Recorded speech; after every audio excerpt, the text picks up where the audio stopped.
There's nothing like your first Mac. Here's what people online are sharing. @Dr. Rain says, everything is just so smooth and fast, I still can't get over it. Syncing stuff between my phone and this is just chef's kiss. @Mr. Incredible 488 says, Apple Silicon basically cures low battery trauma. That's how they felt with their first Mac. How will you? Introducing the all-new MacBook Neo. An amazing Mac at a surprising price. Find out more on apple.com/Mac. Instagram teen accounts have automatic protections for what teens see and who can contact them, plus time management tools. And Instagram will continue adding built-in safety features to help create age-appropriate experiences. Learn more about teen accounts and Instagram's ongoing work to protect teens online at instagram.com/teen accounts. I'm Jen from the Frugal Friends podcast, and when I'm not cutting the end of the toothpaste tube off to get that last little bit of toothpaste, I'm stacking Benjamins.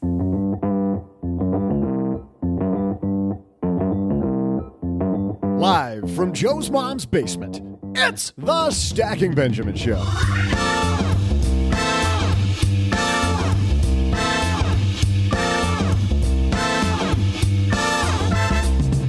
I'm Joe's mom's neighbor, Doug, and I bring you the gladdest of tidings. What is this, Christmas? No, it's National Taco Day. You mean like no guilt Taco Bell? Okay, slight guilt Taco Bell? Sign me up, baby. And today we got a lot to talk about. Catch that? Namely, a recent piece looks at the work you put in versus the results you get in life and with your money. Here to dive down past the tip of the iceberg on this topic, we welcome financial guru and coach at Even Steven Money, Steven Donovan. And from our own podcast, OG! But that's not all. Have you ever wondered if success isn't as much about just hard numbers as it is community? On our Friday Fintech segment, we bring Erin Papworth down to the basement to talk about Nav.it. Lastly, we magnify someone's money. Pretty gray area, actually, whose money it is. We'll figure it out. And now, a guy who wishes tacos were better in Detroit, Joe Saul-Sehy. I do wish. You know, if there's anything I miss about Texas, it is the difference in Mexican food. Hey, everybody, I am Joe Saul-Sehy, Average Joe Money on Twitter, and across the card table from me for a glorious Friday recording, it's my good friend, OG. It's more like Tex-Mex down here. It's not Mexican. Okay, yeah, it's Tex-Mex. But fine. But tacos in Texas versus in Michigan, you've had them both. Yeah, they're not tacos in Michigan. That's garbage. I actually had Tex-Mex twice today for lunch and dinner. Stop rubbing it in, please. Only 6 pounds of guacamole. So stop. I will tell you. It's a healthy fat. I will tell you. Have you ever been down to Mexican Town in Detroit? No, I don't think that I've ever been to. No? Mexican Town. Is it by Corktown? It's a little further out, but not too far from there. I'll tell you what was funny was that the waitress, when I was commenting that they actually had squirt on the menu, like I haven't seen the soft drink squirt in forever. We were like, wow, they have squirt. All of a sudden, guess what showed up? I got a squirt right in front of me. And I got to tell you, it was pretty good. Pretty special. Have you ever had one? You ever had just a good squirt along with your taco? Yes, I have. Yeah, good stuff. And a guy joining us wondering what the hell he's doing here all the way from his center of his empire, I believe in Florida. It's our friend Steven Donovan from Even Steven Money. How are you, man? Hey, man, I am doing great. And yes, I'm in Miami, Florida. Maybe not the South Beach where you kind of go to party, but you get the idea. Yeah. Are you uncomfortable yet with this whole recording an episode deal? Oh, no, it's been marvelous. The words that are coming out of your mouth, amazing. We haven't even gotten started yet, so it's all downhill from here. But what's much better is what you do at Even Steven Money, which we've been following for a long time. It's about time we finally got you here. Tell everybody about Even Steven Money. Yeah, you know what? I was at $100,000 of debt and really just sharing my experiences and what I was doing to pay that off. And you get to a point where, you pay off that debt, you feel great. and you want to help other people. And that's where I am today, where I'm helping other people as a money coach, as a financial coach. So I'm sitting down person to person, via Zoom, as close as you can get. So with people all over the United States and helping them really on their financial journey. And it's been a lot of fun and I've really enjoyed it. It's so exciting to hear about your journey. I want to ask you two questions about it. First one is, do you remember your lowest point, like where you were? Because I'm always surprised at the number of people that know exactly where they were when they just said, it's got to change. Yeah, it wasn't my call to action moment, I would say, but I knew something had to change. I actually got a student loan, the letter in the mail, and the loan payment told me that I was tripling my payment. I wasn't making a lot of money at that point. I was really hustling as much as I could.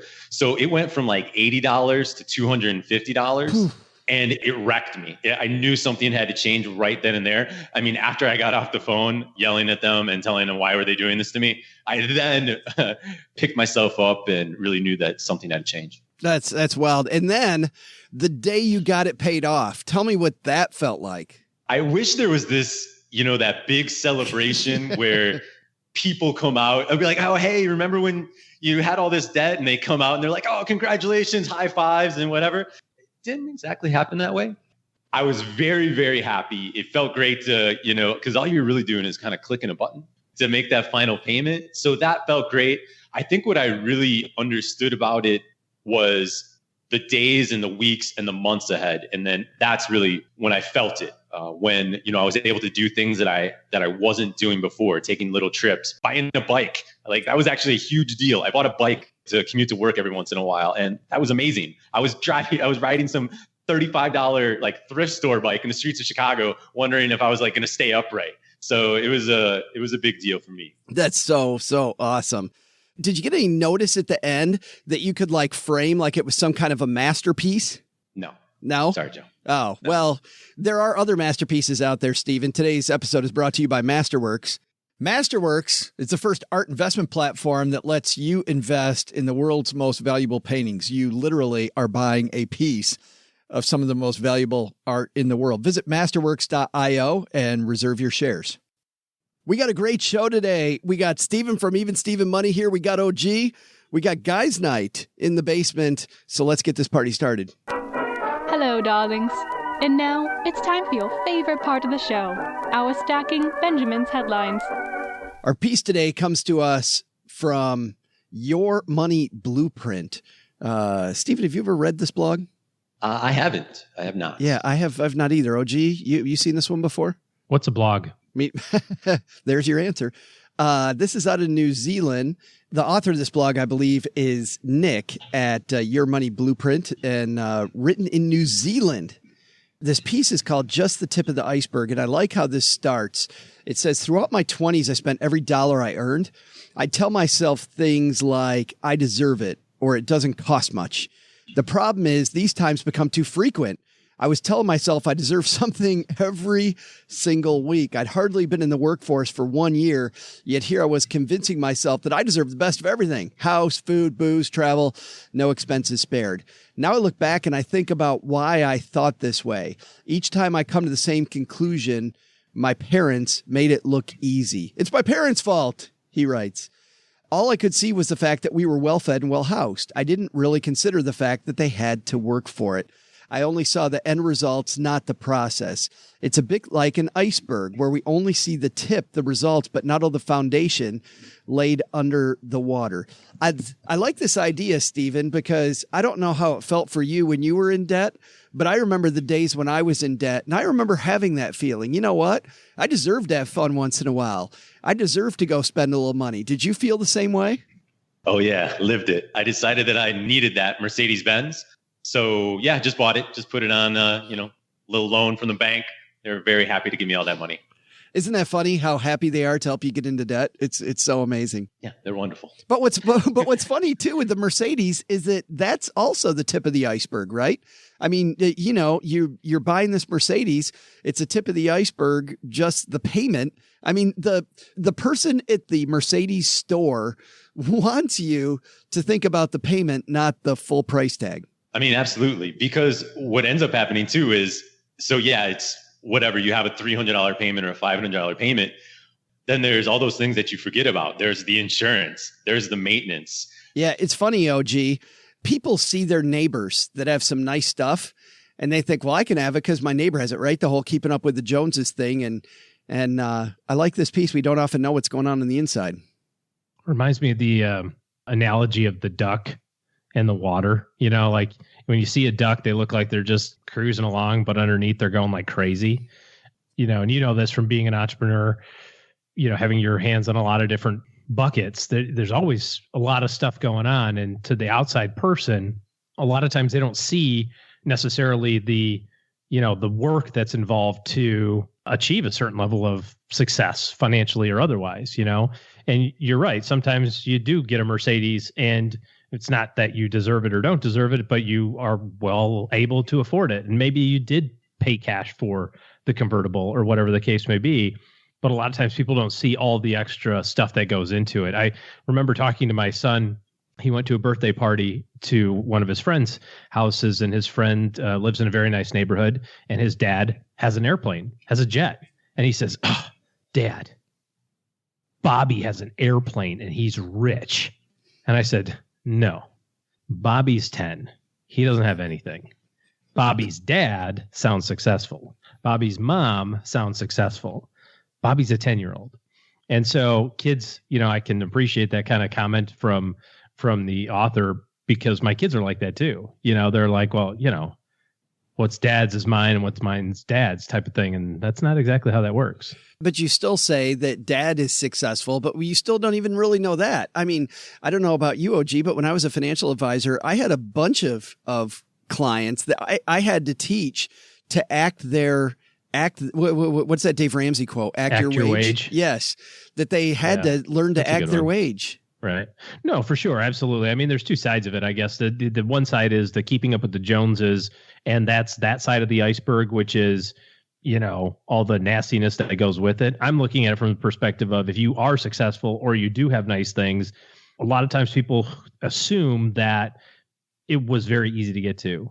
In this iceberg analogy or whatever analogy you want to use, there's so much more beneath that led up to that success, however you want to define the success. Well, and this is why I thought of this piece, Steven, and you together, is because being $100,000 in debt and having those times that you want stuff, right? All this hard work to get above the water with your iceberg, right?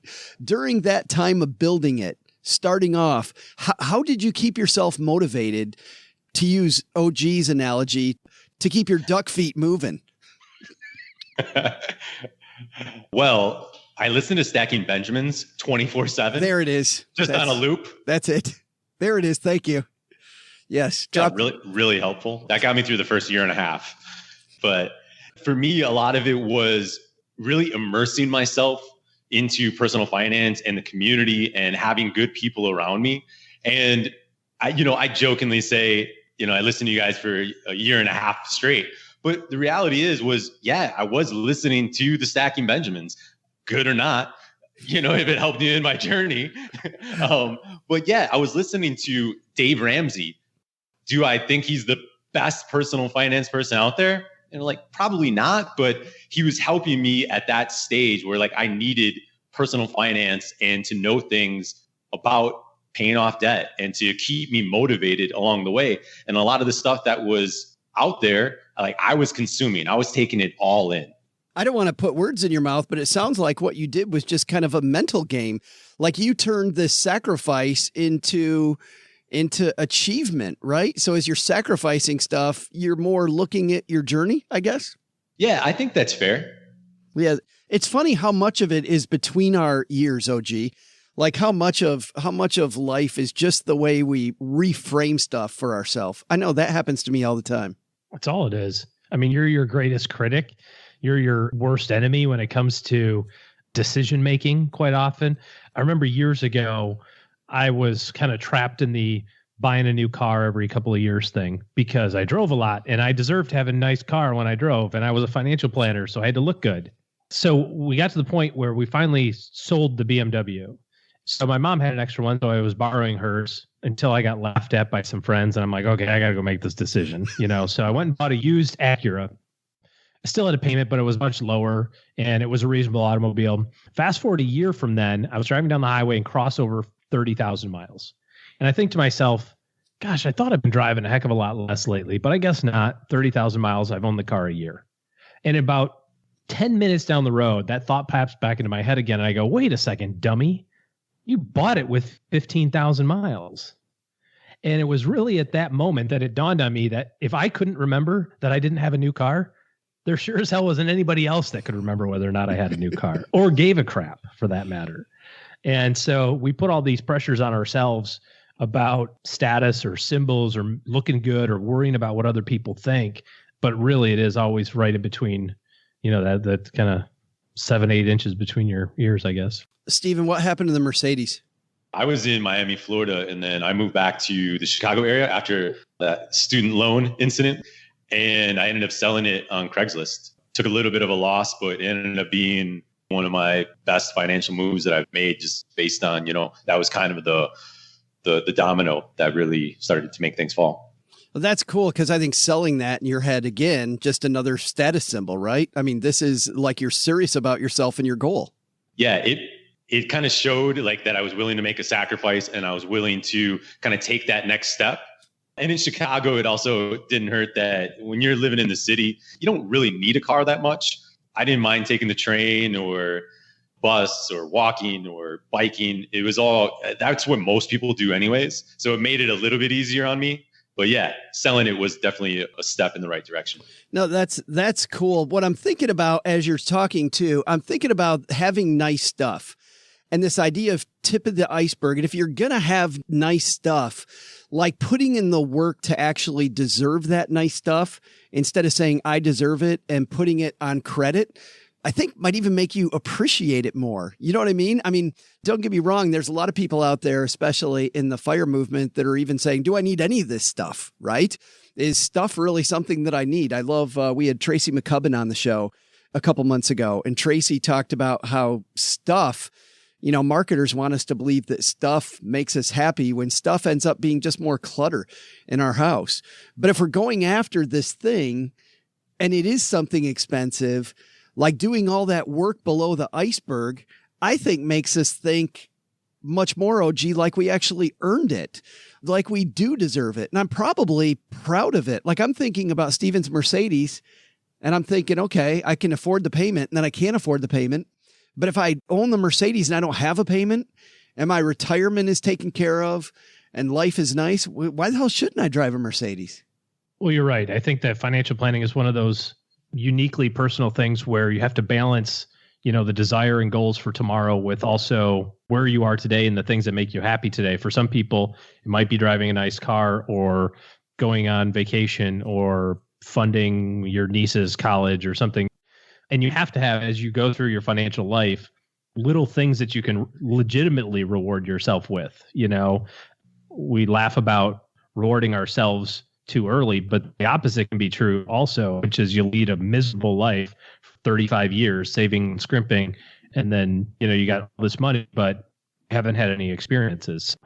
Yeah, it's funny. In this piece near the bottom, Steven, it says it all comes down to the discrepancy between our expectations and our reality. I'm sure when you're coaching some people, they have these expectations of where they see themselves, but you can see as an outsider, you can see the reality of their situation. How do you help them bridge that gap between expectation and reality? A lot of it is, I think, values and finding out what's important to them. Because if they're spending X amount of money, some crazy amount of money on a car or insert whatever you want, lattes, but then they're talking to me about how important it is for them to, say, be with their family or to take a travel and vacation. And then you end up kind of pointing out what to you, like you're saying, is obvious, is that you're spending all this money on essentially stuff that you don't really care about. I want them to focus on the things that they do care about and what they do value. And that's really where I think the gap, you kind of get that bridge there and they start to realize, okay, well, you're right. I do care about my family a lot. I want to spend a lot more time with them. Well, then this Range Rover isn't cutting it, because it's a $900 payment and that stops us from going to Disney World and these kids are yelling at me and, whatever the case is, right? Everyone has their own story. But yeah, it's really about bridging the gap with values and what's important to you. I think that's the thing it's missing. We need to have that deep discussion more often and then line it up ahead of time. Fantastic. Our takeaway from this piece. Steven, you're the guest. Why don't you go first? What's your biggest takeaway with this tip of the iceberg piece? It was something that I saw that I thought was missing in the piece. I didn't think there was a conversation. And that's what was missing in why they felt this way. They didn't have that conversation with their parents. There wasn't, he wanted to have that talk later on. But I felt maybe if his parents had, said, hey, this is how we worked for this nice house and we did all these things, that they might have had a little bit more of an idea and it might have related.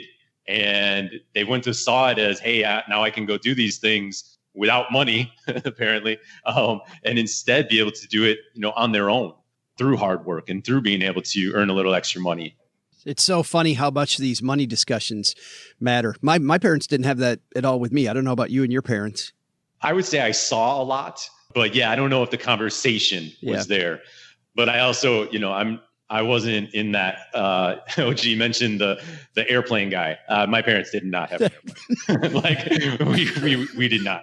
No, not yet. Not yet. 85 Ford LTD maybe, but I don't know about anything else. Halo. That's an airplane on the ground. OG, your takeaway?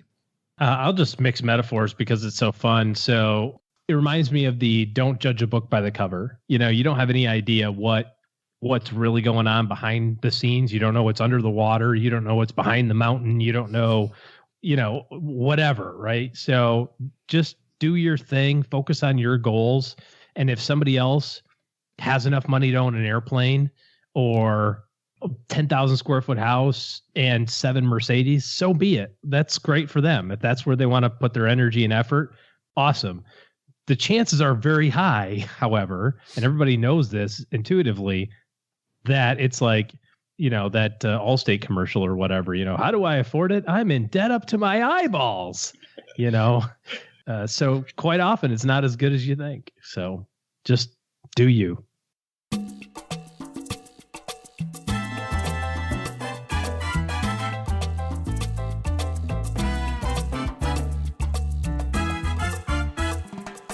Upstairs talking to Mom right now is Erin Papworth. She is the founder of this cool community and app for women called Nav.it. Lately, it's been all over the map. Who comes? She has spent time in Africa working with Doctors Without Borders and UN agencies. She's done so much, and now she's tackling the world of personal finance. We're so happy to say hello to Erin Papworth coming down to the basement.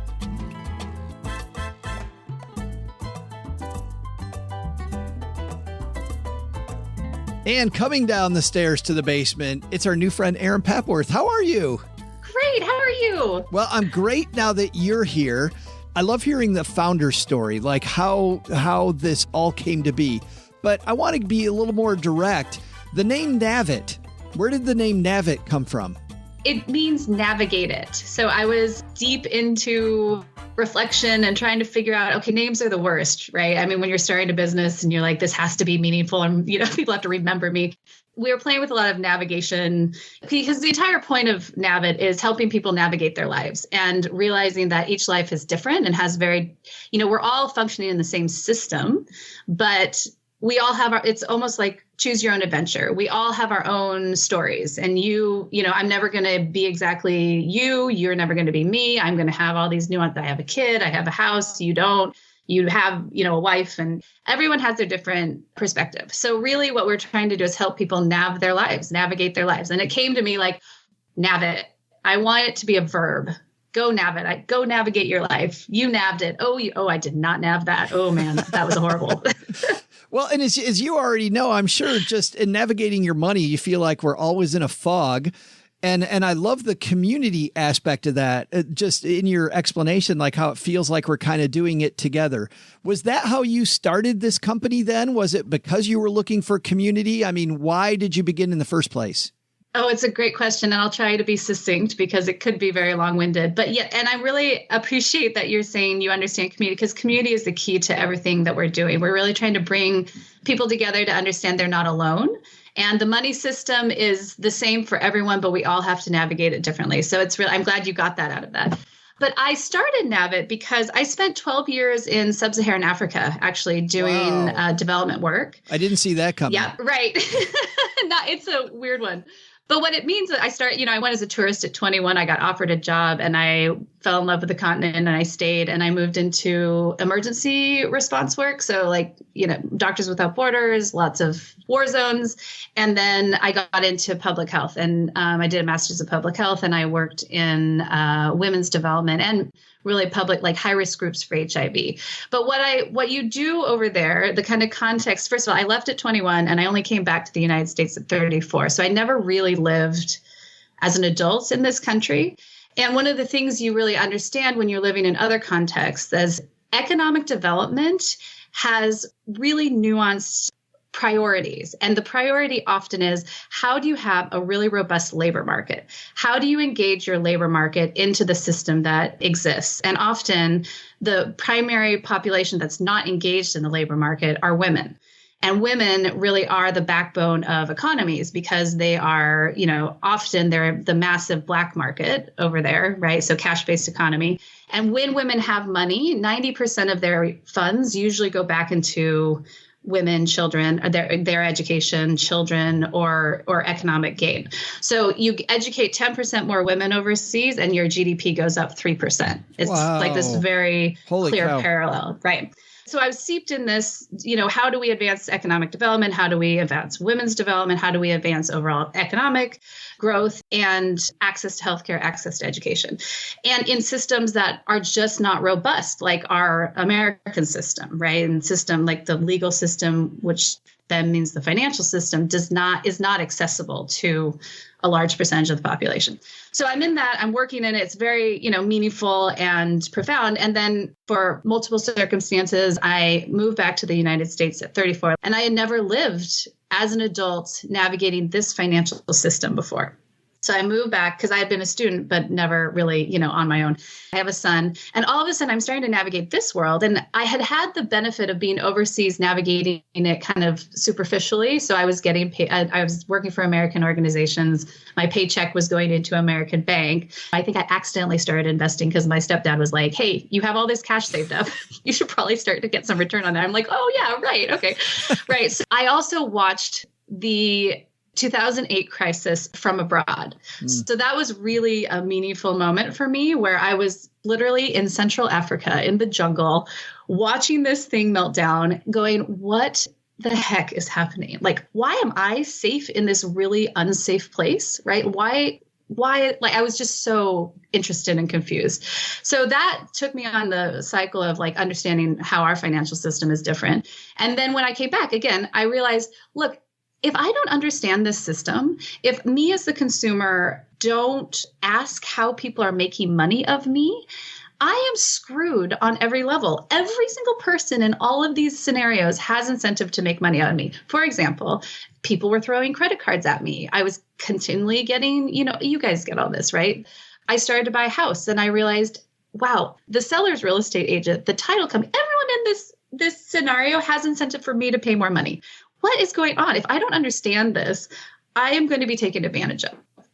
So it was really a moment where I thought, this is incredible. Because on the flip side, I was in an economic environment, a financial system that I actually could participate in. See, I'd spent 12 years watching women, not like of the legal systems overseas, literally be so antiquated, like our laws in the 1950s and 60s, like up until the 1970s, that prevented women from getting credit. You had to have a man sign. There are all these laws that prevented women from really robustly participating in the financial structure.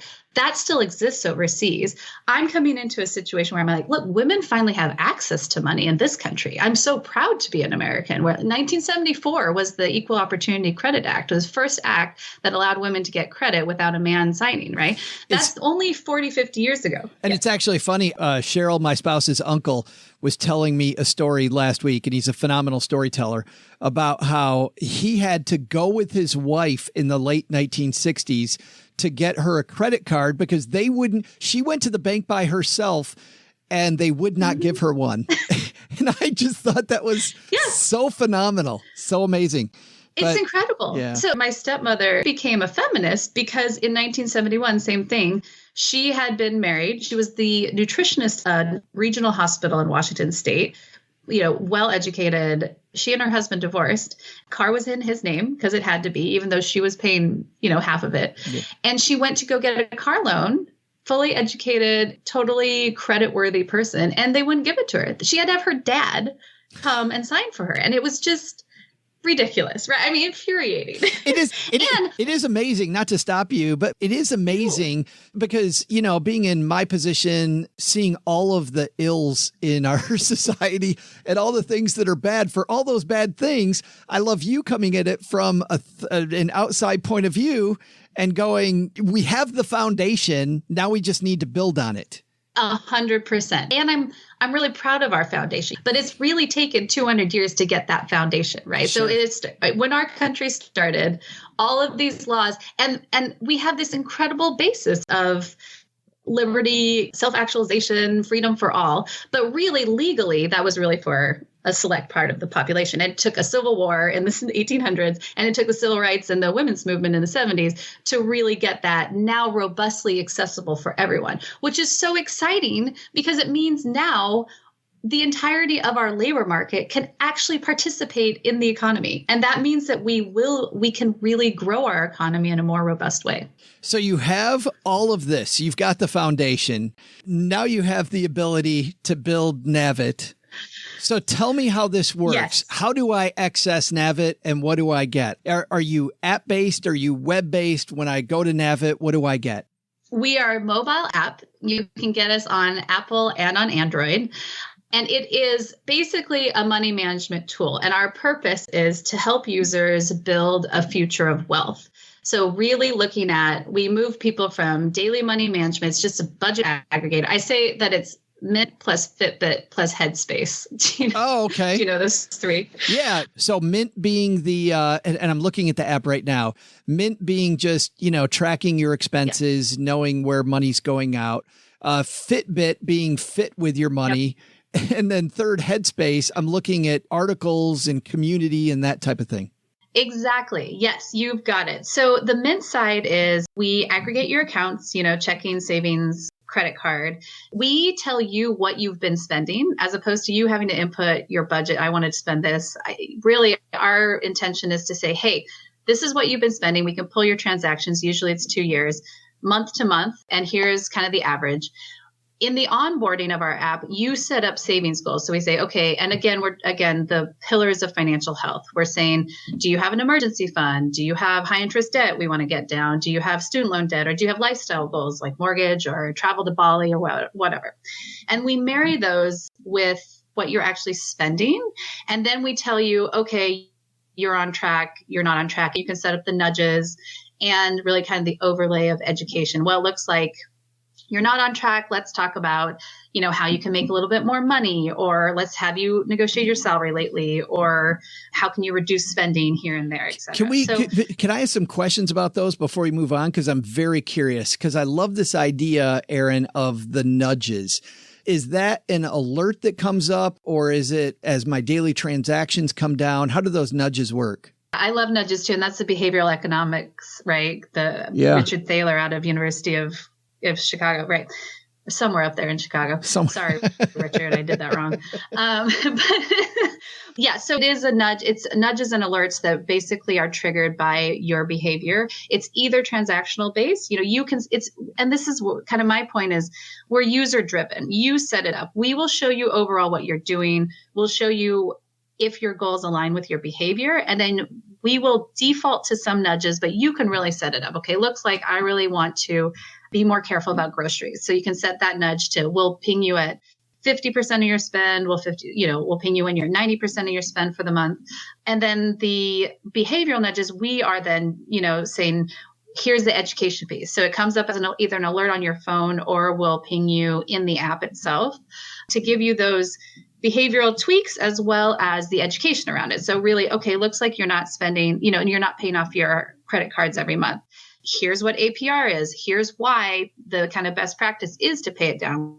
Looks like you can't quite afford it, but let's start you on an avalanche, debt repayment system. Or here's what snowballing is, and just overlaying both the nudges on your behavior with the education piece. It's all on your phone. We do have some email alerts too. That's fantastic. And I didn't mean to stop you, but that is such a big piece. As you know, the behavior is everything. And being able to have that conversation in whichever way suits me best, I think is a huge part of the win. Thanks for that, because I really am super excited about this part of it, because there's so much to build on too. We also know there's a lot of psychology involved with money, right? Money, even though the financial system is very stagnant and is a system, the way we engage with it personally is really a lot about how we've been trained, our mindset, what our family history is. So that's where the headspace side comes in. We're really trying to look at people holistically and say, okay, here's what you're doing, here's your behavior, but let's also talk about, how you feel about this. Let's build your confidence, because confidence is such a key thing. I think it's really one of the key elements. If you are confident about the way you manage your money, you will be able to succeed and believe. It's an abundance mindset, right? You will believe that you can navigate the system in a way that works for you. And when you are inevitably given hardship, which is just part of our human experience, you will be able to pick yourself up and navigate it and understand how the system works so that you can get through it. It's a key element of what we emphasize. Well, and that's where the other two parts, though, also, I think, to Nav.it come in. And I feel like this is an infomercial. But wait, Erin, there's more. Yes. I've never been on an infomercial. So thank you, Joe. Are you sitting down? But we are not cheesy salesmen or women, we promise. No, right. But there is more. But seriously, yeah. Yes. So the Fitbit side is the part that's super exciting for us. And that's what we're building now. So my dream and what we're actually fundraising for this is to build a virtual coach. So now you have the money management tool, you're getting the data. Also, data is really important to me. I think you asked that before we talked, and it's a really key element for me, because one of the things in this financial world, and also just in general in the tech world, data is such a powerful thing for businesses to make money on, but it's also an incredibly powerful thing for the user to be able to use to inform themselves about their own behavior. And so our priority on data is to be able to use the data that a person is giving us about their life and mirror it back to them so they can see their trajectory and see how the behavior is connected to the savings goal and also compared to other people. I don't like the competitive angle of that, but what we're trying to do is say, hey, look, you are normal. It is normal that you are 21, just out of college, making $40,000 a year. And here's how other people are navigating that. They're all having the same issues, or, high interest debt, say credit cards, they're going to go after you. So be careful. And this is why, and here's how other people have navigated that. So for me, there's a really powerful usage of data for the user themselves to understand their own behavior and then move them towards goals, because inevitably we're trying to push them towards financial health, right? And these kind of having a robust padding and also growing their wealth and eventually, right, in investments. So using their data to show, hey, this month you nailed it, good job, or this month, you did well, you didn't quite make it, but you got it next month. So that's kind of a key priority for us. I like that, steps to financial health, because even if you're not financially healthy, I think you also want that. And even though, like when I was a financial planner, I remember I had one client who told me, he said, Joe, this is a little like going to the dentist. At first, I don't want to know what the issues are, but then I always feel great afterwards, and there's a little bit of that, I think, in all of us. Where, right, if I just don't look at my debt, life gets better. But once I do start to look at it, having somebody next to me or having Nav.it next to me kind of taking me along gets me that way. What about the headspace part? What are you doing there? Yes, exactly. So and part of that, having Nav.it next to me, is also helping you set those goals. But I think one of the things about a dentist or a financial planner is that other people aren't experts. I am not a dentist. I did not spend 4 years of my life, learning about teeth. So I need the dentist to kind of like help me understand what's wrong, or even as the CFP to, be able to be the expert in this financial system that is kind of opaque and complicated, and then just help you achieve digestible goals. So this is the headspace too, this is both the Fitbit and the headspace, where we're encouraging you on a kind of short-term basis to achieve goals. And we know that when someone achieves even a small goal, like you lose that half pound, you're more motivated to lose the next half pound and the next half pound, right? So these kind of digestible goals that then you can really, from a headspace perspective, take time to honor and be proud of yourself, and also understand and be kind to yourself when you don't make it.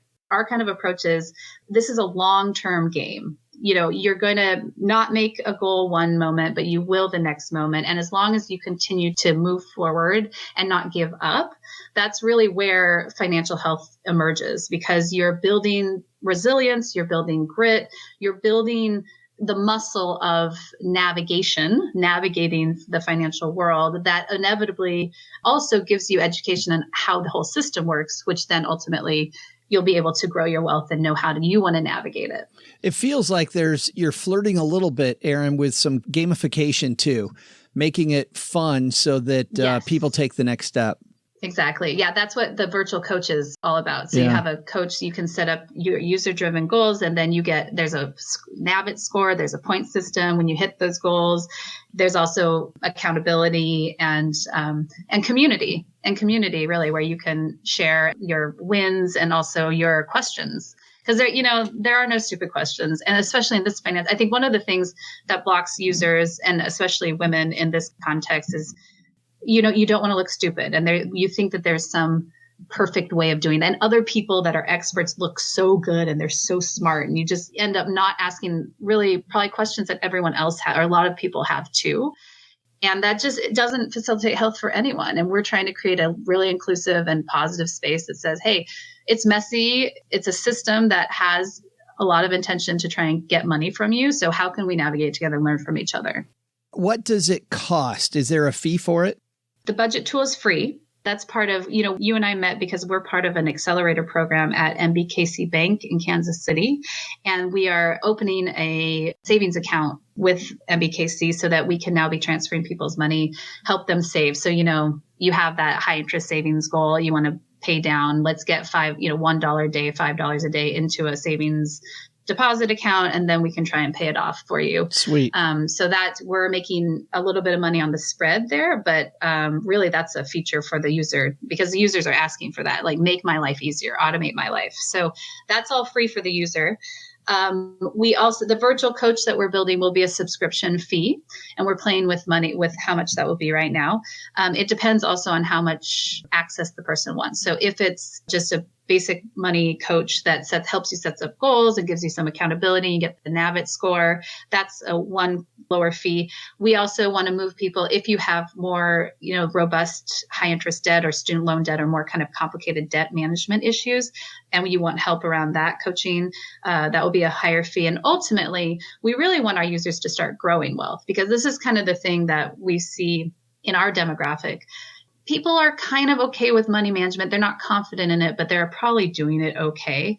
But getting people over the hump, especially when they're younger, into actually investing is a pretty high hump. And so the point is building financial wealth. So the pillars and the building blocks of savings and managing your debt, but then into investing, because really we know, over time, you're the CFP, you're the expert at this, but time is your best friend when it comes to investing in wealth and growing your wealth. So we're trying to kind of move people then into, refer them out into advisory practices. Gotcha. So with the coaching and advising, I kind of choose my level. Whatever I'm ready for, I choose that level, and then I pay a fee that's kind of commensurate with that level of service.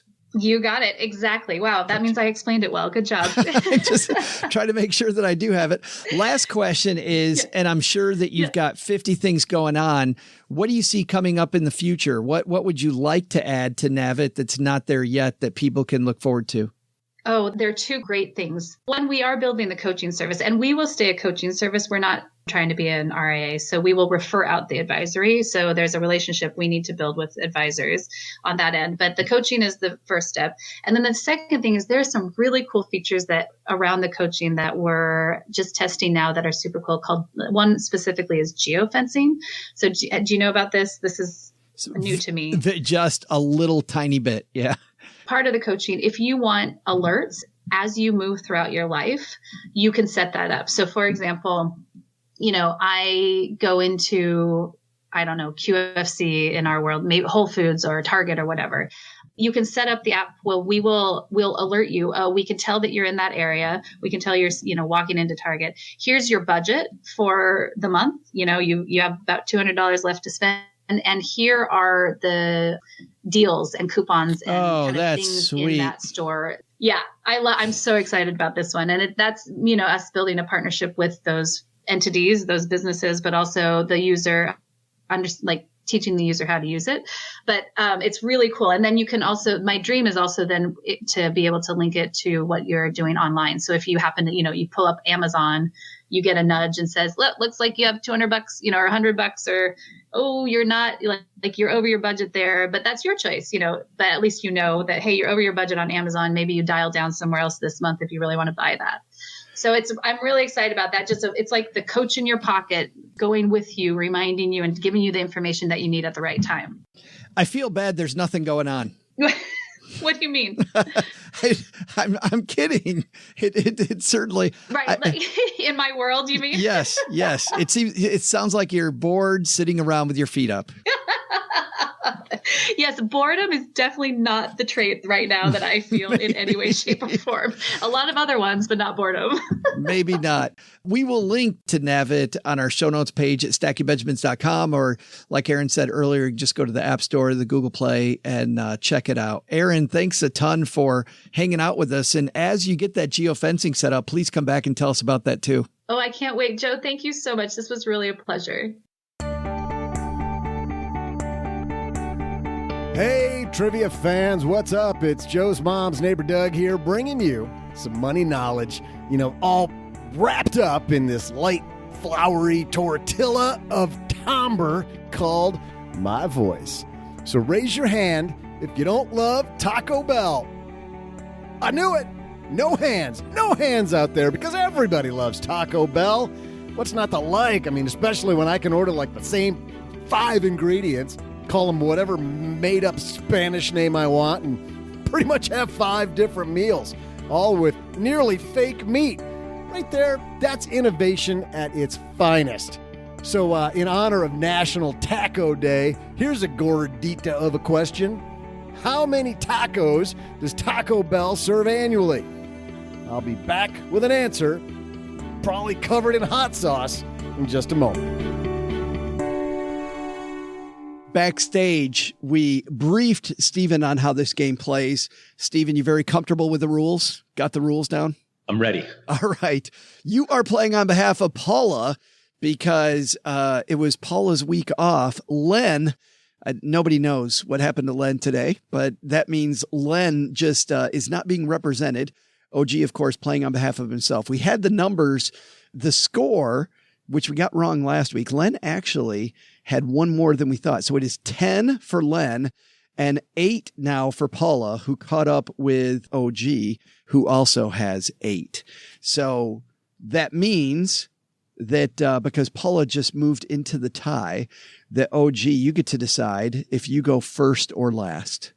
I'll go last. You will go last, which means, Steven, ball's in your court. How many tacos does Taco Bell serve annually? Just to clarify, we're talking tacos, not gorditas, not whatever else they have on there. I need to be really specific on this, obviously. Not burritos, not chalupas, not all the other stuff all mixed together. Okay, good to clarify. Now I can really, really dive in. Since I'm playing for Paula, she would do some sort of math. We'll just say that. I don't know if that's really my strength. She would probably multiply how many cities have Taco Bells and times 100 and per day, and then average person that attend or buy tacos, not attend. Yeah, I don't have that. I also wanted to go, first number in my head was 3 billion. I probably think that's wrong. So something less than 3 billion, and where Paula would do some math is where I'm going to end up. So I'm going to say 12.5 million tacos. 12.5 million tacos for Steven. And apologies to Paula for that being really wrong. Steven/Paula. OG, what do you think? I think that he just gave me pretty much the gift of all gifts. That's a lot of tacos. That feels like, are you kidding me? That feels like not a lot of tacos. 12.5 million tacos? That's less than whatever, freaking 1/8 of a taco per person in the entire country. That's less than OG eats in a weekend. I had 3 tacos today. So from Taco Bell? No, nobody goes there. Well, there you go. That's why he's got the 12.5 million. So McDonald's has the thing, billions and billions served, right? But that's since the what, 1950s. So it's okay. So since the 2019s, how many people would go to McDonald's? So just using McDonald's as an example, or Taco Bell. So is this in America, by the way, or is this worldwide? It's all Taco Bell franchises everywhere. Okay. So I'm pretty sure there's no Taco Bells. Well, I don't know. I don't have any idea. I think it'd be really funny if there was a Taco Bell like in Mexico City. I think that would be awesome. Feel like there wouldn't be. But would hope there might be. Like in the airport, probably, if there's going to be one for all the Americans. All right. So there's 7 billion people in the world. Lop off straight up 80% of them, and you're down to a billion. We're round. And of those billion, 1/10 of them go to Taco Bell, and they all order one taco. That's 100 million tacos. And I feel like you're going to eat more than one time. I mean, back in the glory days, I used to put down the 10-pack and a Dr. Pepper and a chips and cheese. So. And Pepto-Bismol. I was going to say, yeah, and Tums. And a whole pack of. No, the key was to eat them all really fast so you could get them down before your brain could figure out that you were full. That's the trick. So how many tacos do they sell in a year? I'm just going to take the over. I'm going to give you a little grace, and I'm going to say 15 million. But I'm taking the over. I think the number is a lot closer to 3 billion, actually. I was worried when you were going to say 3. When you said 3 and then you said, I don't think it's that much. I thought you were going to say like 1.5 and then I'd be really trapped. But then you came with that low-ass number of 12. And I was like, this is almost a laydown for me. I feel I could be eating my own words here in a second. So I'm going to give you a little room and I'm going to say 15 million. But I think the real answer is 1 billion tacos. This is going to be interesting. Let's make you stew on it for a second. Well, I mentioned earlier how much I like Masterworks, and here's the reason why. Back when I was a financial planner, investing in art was something that you couldn't do. And I've been a big fan of art for a long time. Some of my favorite moments for Cheryl and I have been going through some of the world's greatest art museums. In fact, there was one, if you've never been to Crystal Bridges, you have to go. You just have to go to Crystal Bridges, and it's in Bentonville, Arkansas. Just phenomenal American art museum. By the way, the audio guide there is free. Well, let's give you an audio guide right now to Masterworks, because now you can invest in some of the world's greatest pieces of art. And if you're someone that appreciates art like I do, it's finally open to you. Now, if you look at art over long periods of time, historically, the returns on art are phenomenal, but obviously investing in a single piece of art also carries with it some risk, which is where Masterworks comes in. Masterworks has a track record of investing in some of the greatest masterpieces of all time, so you get to take advantage of their expertise. Buying high quality art also has a fantastic track record. Obviously, anything can happen when you buy any type of investment. But if you look at trying to beat inflation, for example, there's a few asset classes historically that have done that. And one of them, art, hasn't been accessible. With Masterworks, though, you buy directly into a painting. You buy into a share of a painting. Your money goes in with other people's money, and you purchase that. There's a lot to know about art and about Masterworks. Here's the site to go to. And by the way, you'll be able to skip the wait list if you tell them that we sent you. Head to masterworks.io and let them know that Joe at Stacking Benjamin sent you. That's masterworks.io. Well, OG brought the math, Steven. But do you like his math? I mean, he was trying to figure out how many tacos he could put down in his math. So, I mean, sure, it was fine. When he wins, then he can say that. But until then, we're pausing on all this congratulations. There it is. And OG, you look very confident. Supremely confident, just like how I like my soft tacos, supreme. The reason you get the chips and cheese is then you can dunk your soft taco in the nacho sauce. It's almost like Kobayashi puts the hot dog bun in water and it just goes down a lot faster. So do soft tacos from Taco Bell in the 10-pack by dunking them in the cheese. If you got a little room left over, you get the little cinnamon twist for dessert. I think it's funny hearing you talk this way, and then I will mention like stopping by McDonald's, and you give me like complete hell about it. I'm giving you my experience from 25 years ago. All right. I don't do that stuff now. Well, Doug, we've got 12.5 million and 15 million are our guesses. What's the real answer? Happy Taco Day, Trivia Geeks. I'm Joe's mom's neighbor, Doug, and before the break, I asked you maybe the most important question ever asked on this year's show. How many tacos does Taco Bell serve each year? Now, listen, before I tell you the answer, I got to answer a question from listener Linda, who wonders if I even eat tacos. Well, look, Linda, I'll have you know that my standing order down at our local establishment consists of 7 tacos and a Diet Coke. Because I got to maintain my swimmer's build here. This amazing V-like figure doesn't just happen all by itself. So let's get back down to business, Linda. For a restaurant named Taco Bell, you'd assume that their best-selling item would be a taco. And, you'd be right. Here's your answer. Taco Bell sells an average of 2 billion tacos per year. Now that's one hot tamale. Stay fresh, cheese bags. I told you. I knew if you said 3 billion, I was stressing because I was like, dang, I think the number's like 1 to 2 billion. And I'd had a really tough time if you would have said 1.5. Should have gone with your gut, dude. You know how sad I am right now. Like there's like tears on the inside. Dorito Loco Taco sad, or a bean burrito chalupa sad.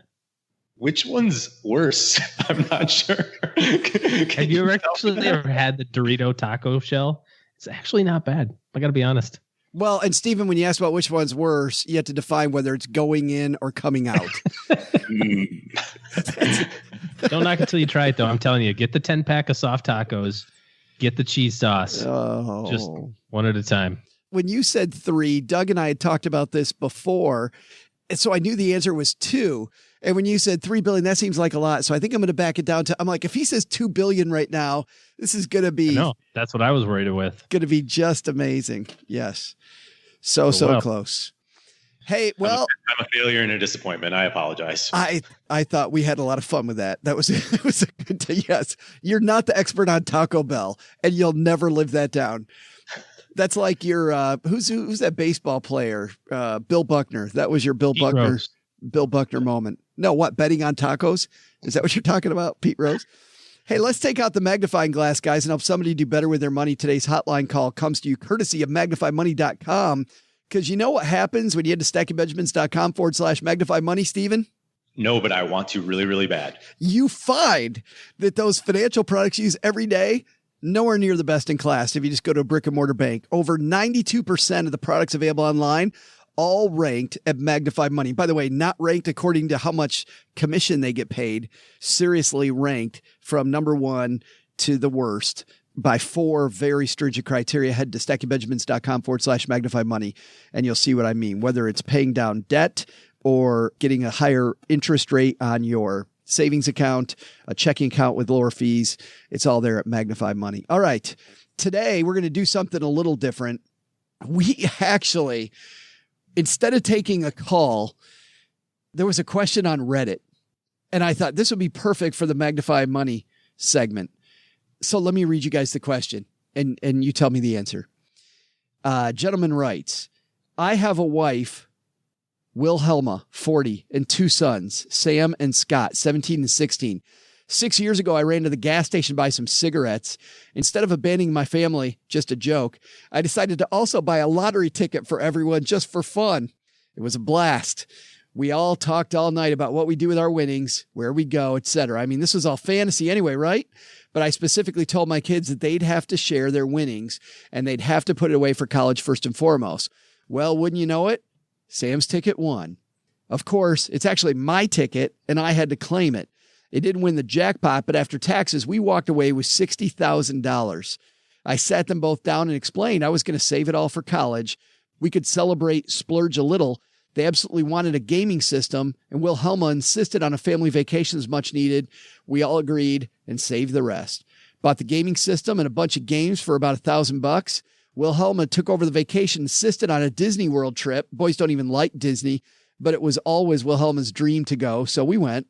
Another $5,000. It's a cheap trip to Disney right there, $5,000. I know. Last year, I seriously read an article before they raised rates just a few weeks ago that the average family spends like $1,800 a day at Disney, the average. I believe it. Yeah. Last year, Sam wanted a car. Wilhelma was pretty tired of chauffeuring them around anyway, so I agreed and spent his $4,000 on a car. I pay the insurance, registration, and maintenance under the agreement that he takes over driving Scott to his stuff as well. Wilhelma had no complaints after any of these purchases. Since day one, I've actually invested the entire winnings and never dipped into it. I've always spent my own money on all this stuff. I've invested better than average, and that 60,000's now 100,000. Wilhelma knows I've always invested our money, but it was always small amounts since we're poor. She knows I was investing the lottery winnings as well. I've always told her about the money doing well, but I guess I never explicitly said how well. She's also never asked, as she's left our finances completely up to me. Everybody got it? Here's the actual question. Sam's starting college in a few weeks, and we figured out a plan to stretch his $30,000 over the 4 years. While looking at the portfolio, Wilhelma noticed it was at $100,000 and asked how. I told her I invested the 60 and grew it to 100. She then asked why we're only giving Sam 30 when it should be 50. I said, no, the other 40's mine. I managed this account. I made the investments. I did all the work. Plus I paid for all that other stuff through our other savings. The 40,000 stays and I'll keep investing it. If the boys need the money, it's there. But if not, I'm going to eventually retire a little early with it. She thinks I'm stealing his money since I wouldn't have been able to invest with it if I didn't have it to begin with. I say it's always kind of been my money, and I'm still giving him the 30,000 I promised him since the beginning. So 30,000 for college, giving him the other 30, keeping the rest. The title of this question, by the way, on Reddit is, am I the for spending my son's lottery winnings money? Steven, you're the guest. Is he the a-hole? So I read through everything and I immediately was like, no, not even close. I was like, I feel like you're the good guy.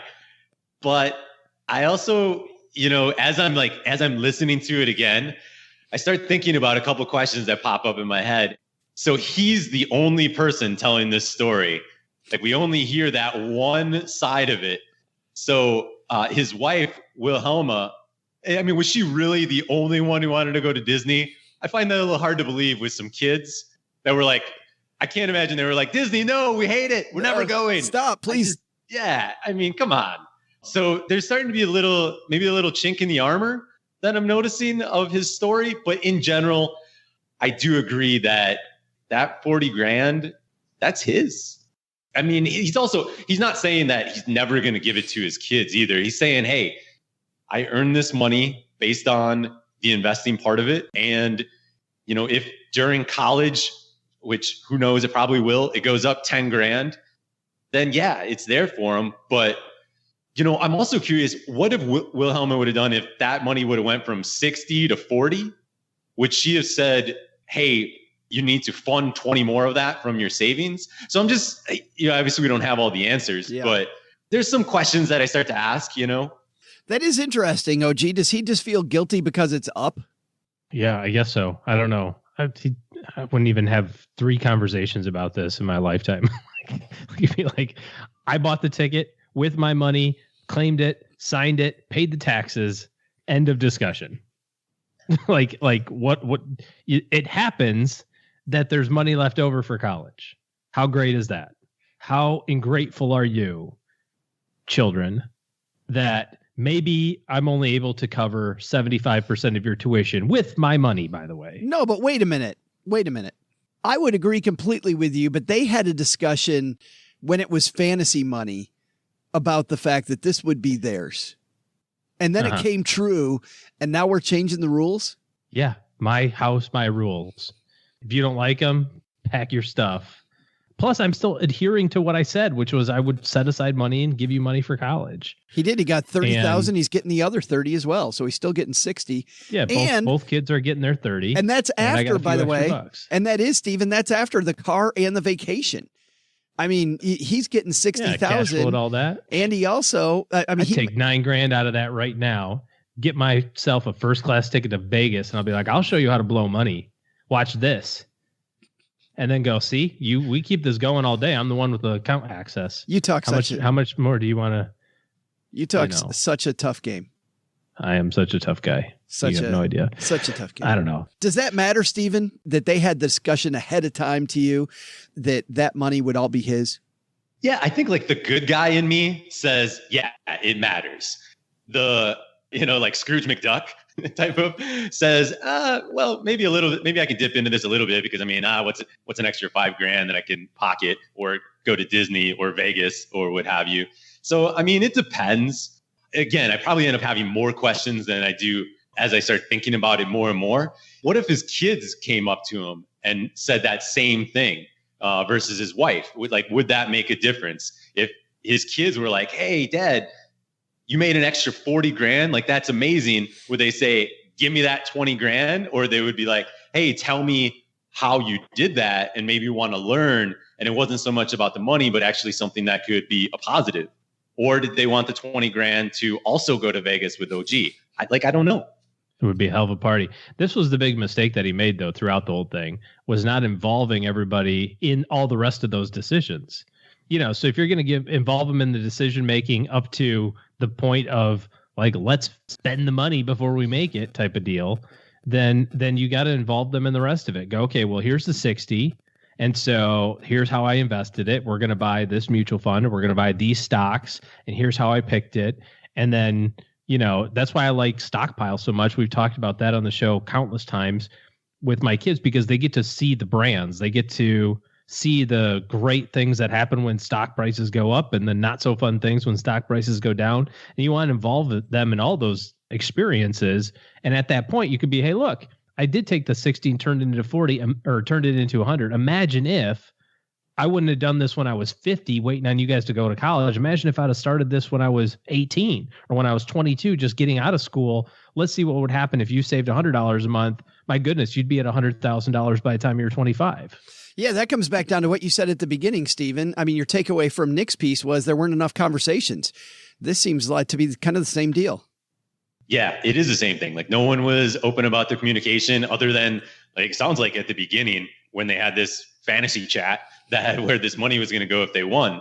So the only lesson that they're really getting out of this is to buy a lottery ticket, because lottery tickets will help them win money and go to college. I'm guessing that doesn't want to be the number one thing that your kids want to know about as they grow up and learn things about college.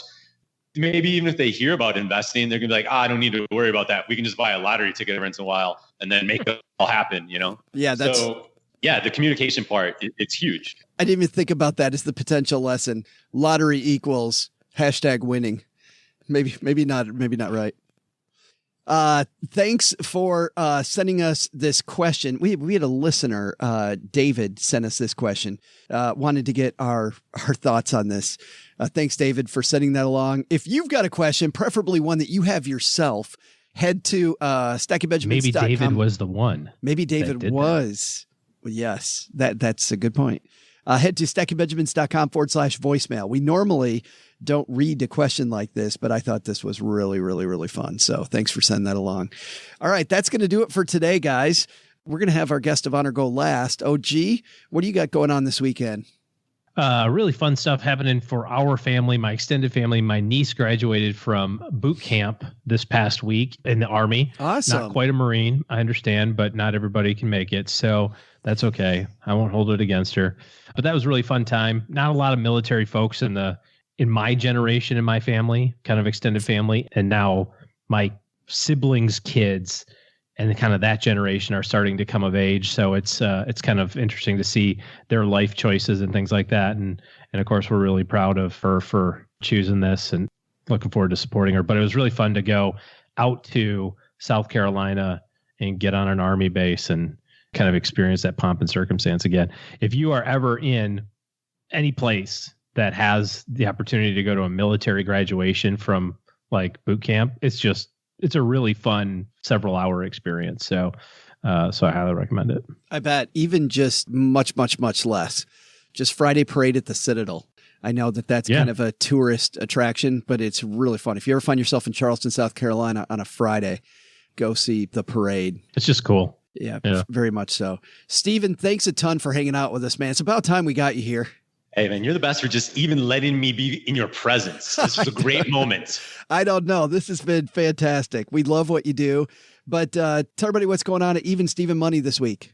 Yeah, so I think one of the pieces that I'm most proud about that I just recently wrote was my parents are actually moving into retirement. And one of the reasons is because I helped them with their financial paying off debt. And they actually are transitioning in retirement. They paid off a bunch of debt so they could make that move. And I'm really proud of that. So that's the big thing that's on my mind right now. Other than me personally, I'm actually heading to Italy. So everything is going to be Italian for the next, 5 weeks or whatever. Good day, mate. Yes. Yeah. You must do well in Italy. Yeah. Stick close to OG if you want to know Italian. Have you been there before? Yes, when I studied abroad, but it was, I was 20 something, not really focused on much, probably art. Oh, I so want to go back. That's exciting. By the way, I'm also surprised. So you didn't tell your parents, you're like, so this extra money I made, I get to keep it? I don't think that's how that works. Probably not. Yeah. I saved you all this money in interest. Yes. My fee is only half of what you were going to pay. That's it. Seems fair. It's like a hedge fund. Everybody wins. Right. All right, that's going to do it for today. Doug, you got it from here, man. What should we have learned today? Well, Joe, if this group of listeners passed their driver's ed training like I almost did, they probably can figure it out on their own. But just in case, for that one listener named Dave out there who didn't, I'll tell everybody what they should have learned. First, Rome wasn't built in a day, and neither is your bank account. Saving money always takes time, patience, and constant upkeep to get you to that early retirement you've always dreamed of. 2, or should I say, dose. If you're a woman who's unsure about what to do with your daily money moves, consult Nav.it, and they can help you outline what's important to you. Number 3, let's be real, people. The more nearly made-up words an item has on it at Taco Bell drive-thru, the more likely I am to order it. Doritos Locos Grandioseness? Sign me up. Special thanks to Steven Donovan for taking a trip down to the basement to celebrate National Taco Day with us. You can find more about him on our show notes page. And thanks to Erin Papworth for coming down to the basement to tell us about Nav.it. Find out more about Nav.it at Nav.it or in our show notes page. This show was created by Joe Saul-Sehy, produced by Richie Rutter-Reese, and engineered by the amazing Steve Stewart. Online, visit us on Twitter at @SBenjaminsCast or on our Facebook page. I'm Joe's mom's neighbor, Doug, and I'm a lot deeper than you realize. In fact, sometimes I just stand in front of my mirror and reflect.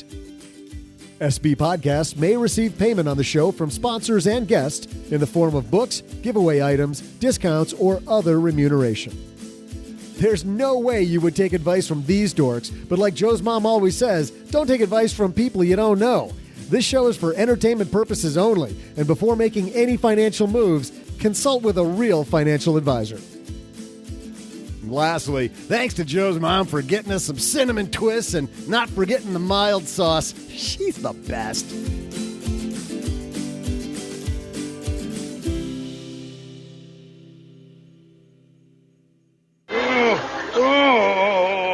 What's wrong with you?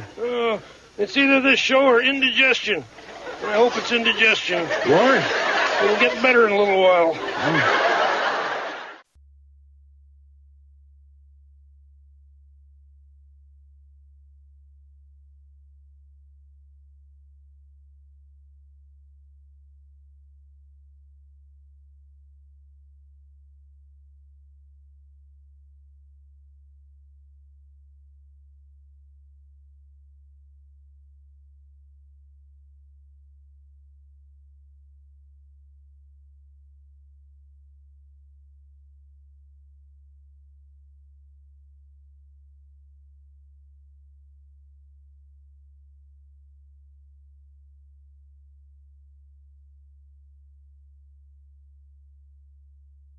Welcome to the after show.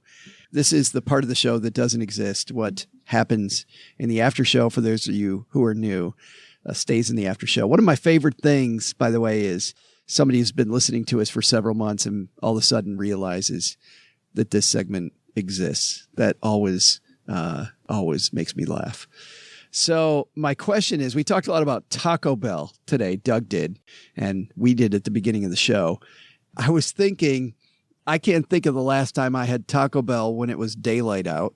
So Taco Bell did a really nice job of coming up with a meal when they realized they couldn't win any. Blue ocean strategy. Yeah. They couldn't win any of the 3 real meals, so they came up with their own meal. That late night, I might have had a little bit too much to drink meal, which, by the way, is the time that I find Taco Bell is incredibly delicious, is after I've had maybe a couple too many adult beverages. Between that and coleslaw, it's just a match made in heaven. The coleslaw incident, that would probably end up being circa February 2018. My favorite fourth meal. That went bad. But my question is the shakes, man. You were like the shivers and everything. I was sure I was dying. I don't know. Steven, do you even know that story? Do you know that story? I think I know a little bit about it. Yeah. I just hope you're okay still. My 50th birthday, for people that need to catch up, I got barbecue in Texarkana from this great had a big blowout barbecue place. We played board games, which is what you do. That's like the cool way to celebrate your 50th birthday, and had just an absolute blast. But after everybody left, I was so busy entertaining everybody else, I hadn't eaten. All the meat was still sitting out, all the stuff. But I saw the coleslaw, and I flippin' love coleslaw. And I had a bunch of that. I had a ton of it. And about halfway through the next day, I started feeling kind of bad, like I was coming down with the flu. And then, man, by that night, I wanted to die. I felt so horrible from the flu. Well, I was sure it was the flu all night long. In fact, we had this half marathon that I help out with on Sunday morning, and I even had to beg off that. I went to the starting line because nobody else could do the thing I did, but I was shaking and freezing, and it wasn't cold outside.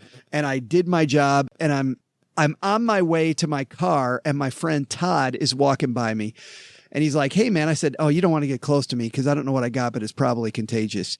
And he goes, "Yeah, I heard from Cheryl you weren't feeling very good." He goes, "You didn't eat any of that coleslaw after it sat out for like 8 hours, did you?" And I went, "Oh, shit." But yeah, so coleslaw. But what is your reach for? It's the end of the night. It's time for a snack. You maybe have had too many adult beverages.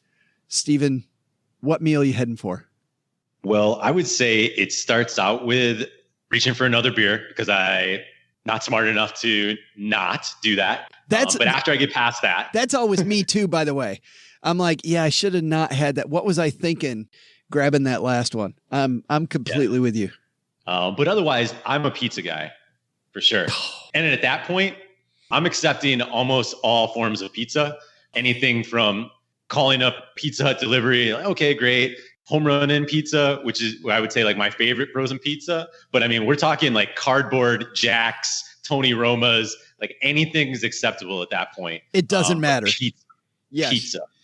Any form of it, looks like it, tastes like it, I'm in. When I was at Michigan State, there was a place called Dino's where we got pizza, and the pizza was flippin' phenomenal. It was amazing.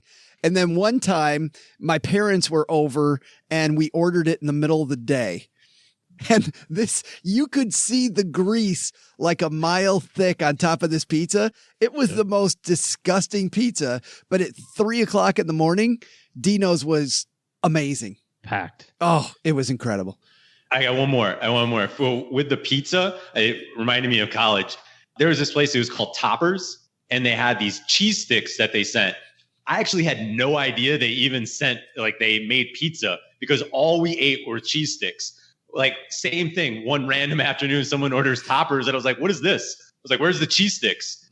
They're like, nope. They actually they're not only, but they're like, the main thing they did was pizza. A whole different piece of the menu you had no idea even existed. Yeah. No clue. That's so awesome. OG, how about you?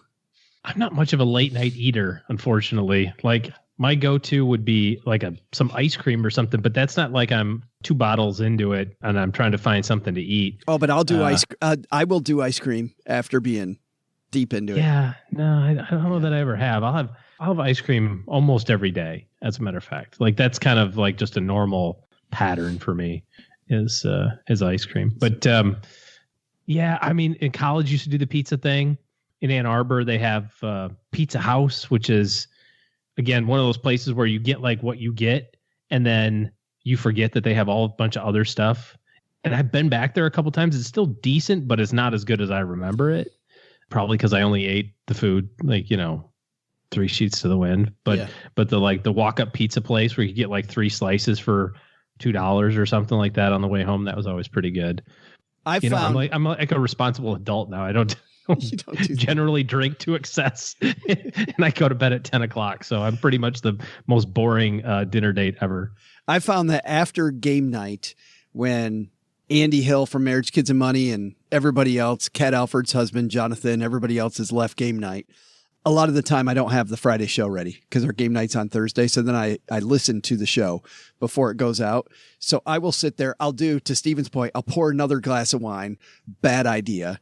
And then I go pop more popcorn. I have no idea. I was going to say popcorn. I can do popcorn. Yes. I don't like popcorn that much, but there are certain kinds that I like. And by the way, when it's late night, I poured the damn butter on that too. And the next morning, if there's any left, I'm like, that was the most disgusting thing. I can't believe I ate all that. And I just salt it beyond belief too. Just tons of salt, tons of butter. We have the big can of cashews from Costco. Oh, almost every time we go to Costco, we get a new, one of those like big tubs of them. Yes. So those are kind of always within reach, a handful of cashews. I eat those until my stomach hurts. Yeah, I don't do these are all things that I've learned sometime between like my 20s and my 40s.